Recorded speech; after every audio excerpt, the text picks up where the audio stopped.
Hey there, revolutionaries. We're coming at you with a review slash early gameplay impressions of the demo for Enotria, the last song. Let's start with what is Enotria. First of all, I'm going to say that this game is based on Italian folklore, uses a lot of Italian words. Obviously, I am not Italian, so I do apologize now if I mispronounce any of them, but I'm going to do my best.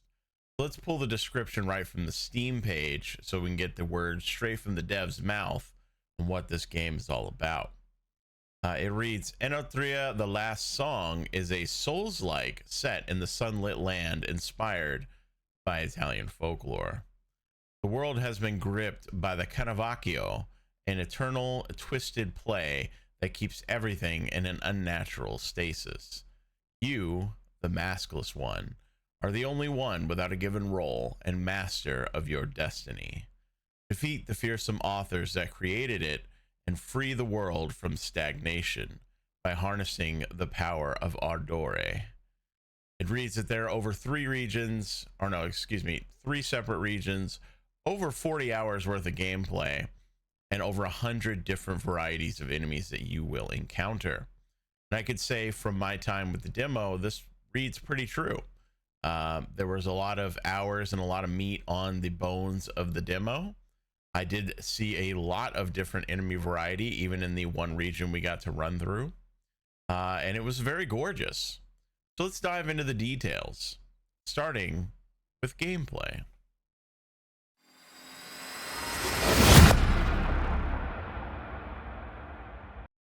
So the most obvious comparison to make here between Enotria, which is something it definitely doesn't try to hide, is that it's very much of the Souls-like genre. It seeks to replicate and kind of put its own spin on many Souls-like genre games.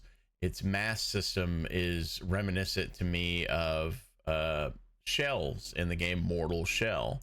Its upgrades and weapon progression is not unlike anything you might be familiar with in a Dark Souls game. Its magic or line system is a bit reminiscent of gadgets in Sekiro. As shown here in some footage from the Enotria video that they put out showcasing some of these abilities, as I didn't really use them much in my run. And its parry system with a break bar is also pretty similar to Sekiro. So there are a lot of systems here that if you are a fan of Souls-like games, or even if it's your first time jumping into a Souls-like game, there's a good variety and also a good amount of familiarity. And there's also some somewhat new and unique twist on some of these systems. For example, while I would compare the mass system to be similar to shells in Mortal Shell, you can't just freely swap between shells in that one at any time. This one you can set up a loadout of up to 3 different masks and swap between them in the middle of combat at any time. And from what I could see of these masks, they are quite different. They offer different bonuses, different stats, and I think will be compatible and in line with different types of play styles. Some probably will focus more on magic and the use of the lines abilities, increasing that damage. Some are going to focus more on defense. Some are going to focus more on offense. So having a variety of different masks that you throw on and off in the middle of combat can dramatically alter your approach to a fight, as well as swapping between up to, I believe, 2 different weapons that you could swap between in the middle of combat as well. And some of those lines even put you in a position where they force swap you into another weapon. You can build your interactions between weapons and even mask into your quote unquote magical abilities as well. And just really, I think, probably have potential to create some really interesting and intricate builds if you're so inclined to go that route. But you can also just go the route of having a really big sword and hitting really, really hard if you want to keep it very simple, more baseline Dark Souls style. You really have a lot of options available to you. The game also features a somewhat unique system of manipulating the environment using these interactable objects in the world that change the layout and open up new pathways to otherwise unreachable locations.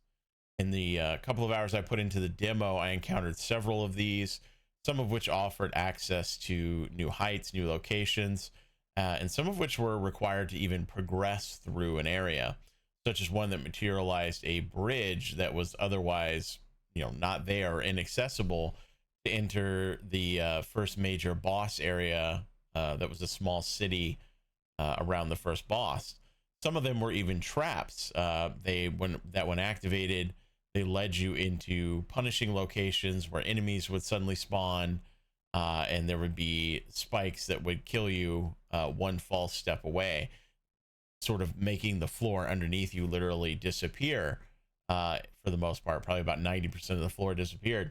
So they're sometimes good, sometimes bad. I would like to see how they iterate on this as the game goes deeper. This part of the game that we played, I'm sure, is the very beginning of the game, more of an introduction to some of these mechanics.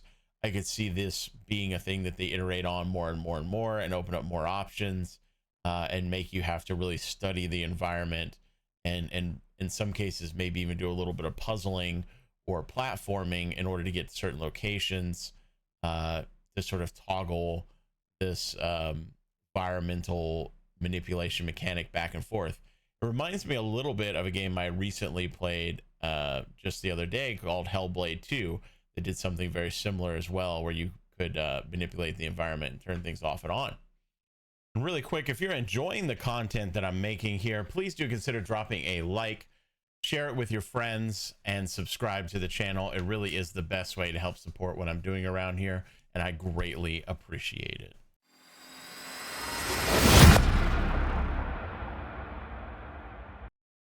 The next thing I want to talk a little bit about is the environment, and what goes hand in hand with that, sort of the graphical presentation layer of the game. Now, this is a big part of this game because it is focusing on an Italian folklore, which is a lot different than a lot of other games have covered. And if you're going to really dive into the Souls-like genre, I think it's fair to say that the environments are a big part of those, whether you're talking about the original Souls or Bloodborne or Sekiro or any of those types of games. I feel like the environment plays a huge part in it, particularly exploring that environment and whether or not that feels rewarding and whether or not you enjoy sort of being immersed into it. I would say that Enotria has a pretty good system for this. They do reward you for environmental exploration, which I always love to see. You will unlock entries in your lore book, which gives you inspiration points, which you can then spend in the game to unlock passive abilities that you can equip to your mask. And they overall do, I would say, a pretty good job of making this world feel very unique, very colorful, and very inspired, at least through the first location. The second area is a little bit of a darker kind of scene. It's a little less sunlit, a little less rolling hills, a little more gothic, a little more toned down. I didn't enjoy the second area's look quite as much as the first one, mostly because the first one was so unique and felt so, well, I mean, it kind of made you feel like you were being transported to the Italian countryside somewhere. It was actually quite stunning. But you do want to have some mixing it up in there. You do want to have some areas and regions that are very distinct from each other. I didn't get super far into the second region because we ran out of time on the stream we were playing it on. But I will say that the visuals in the first area were very impressive, and I very much enjoy the fact that they're rewarding you for doing exploration and for going around the entirety of the map.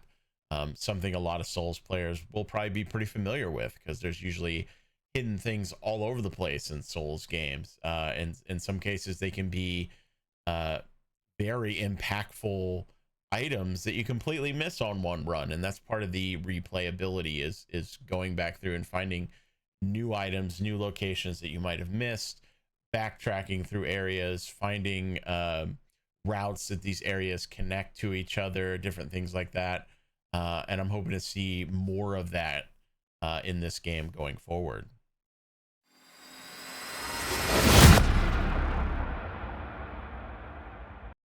The next thing I want to talk about is audio slash music. One standout thing for me with the audio and the music, there is a very punchy sort of feedback when it comes to the parry system. When you land a successful parry, the game definitely lets you know, which is very important because a lot of this game seems to be focused on parrying. The game does offer you the ability to lessen the positive impact of parrying and swap it out for an easier to land parry. If for some reason you're not able to hit the timing, or if you just want a little more casual of an experience. But parrying is a big part of it, so having some good feedback on there is going to be very important. Some of the environment sound effects and stuff like that were pretty solid as well. One standout moment for me came during the boss fight, actually the first major boss fight in the first area. Come closer, morsel!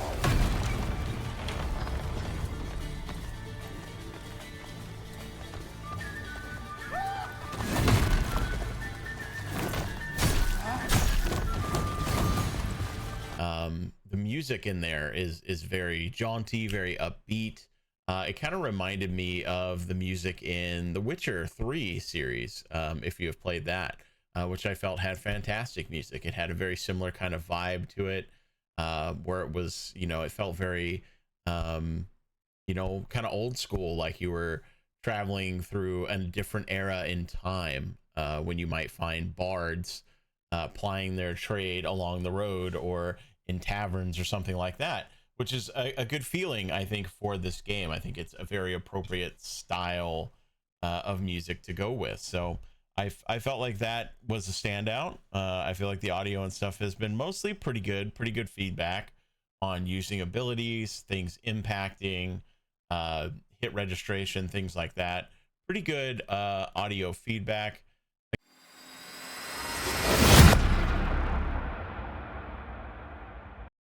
All right, so and the final thing I want to talk about a little bit is arguably one of the most important aspects of any Souls-like game, which is the bosses.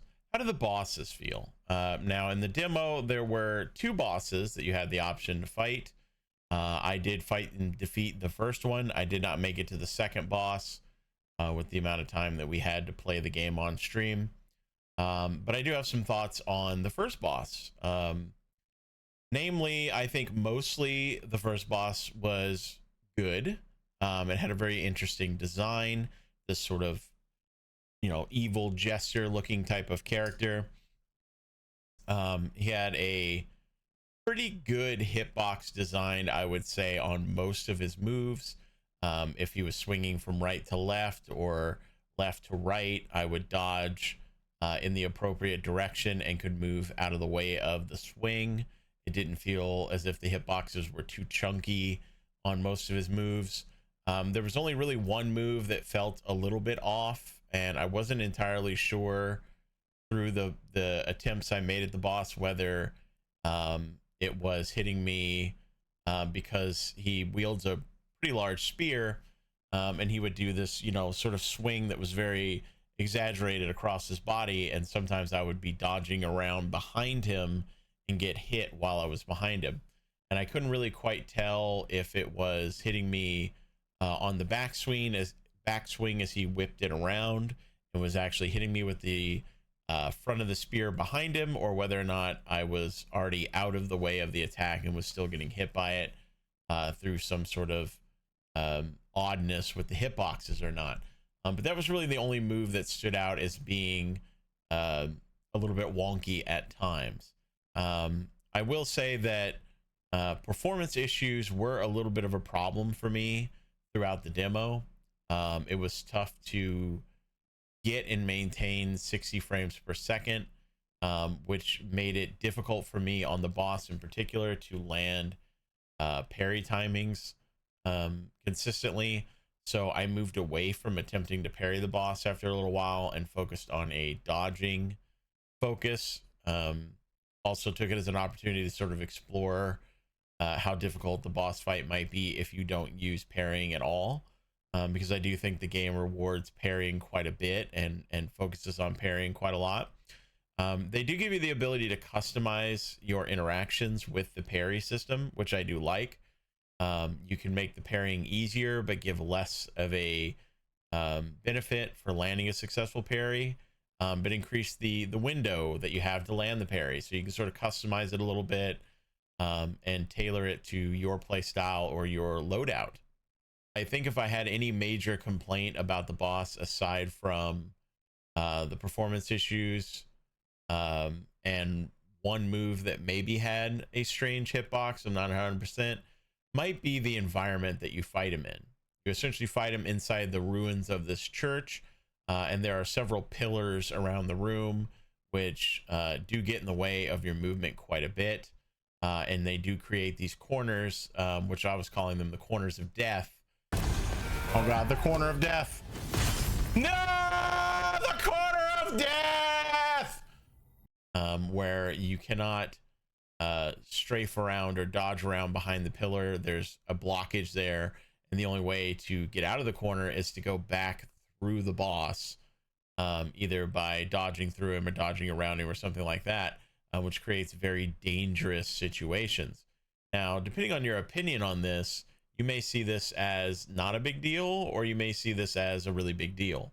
Personally, I didn't really like that aspect of it too much.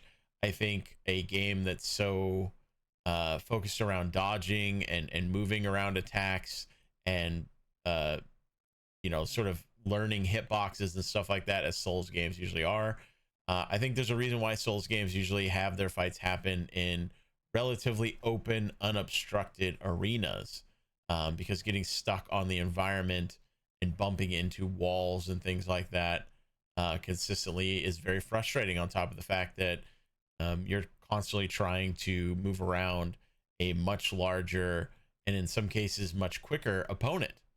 And this is basically what I experienced in this particular fight. Was there were several times I took hits and even died due to limitations of the environment. Now, it looked like from what I saw in some other streams that the second boss's arena was a little more open, a little more traditional in that sense.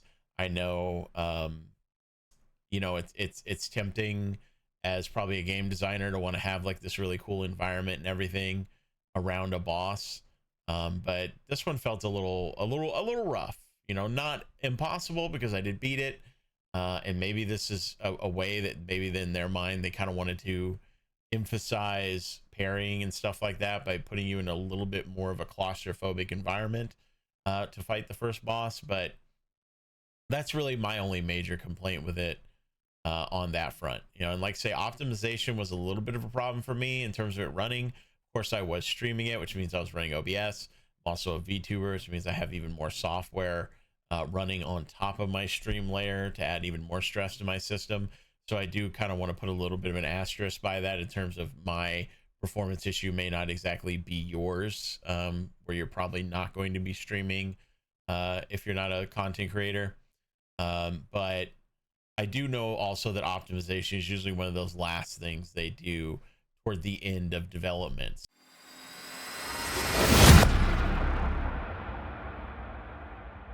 So in closing, I think this game has a lot of interesting stuff going on. It's a good blend of new takes on old ideas, and some new ideas.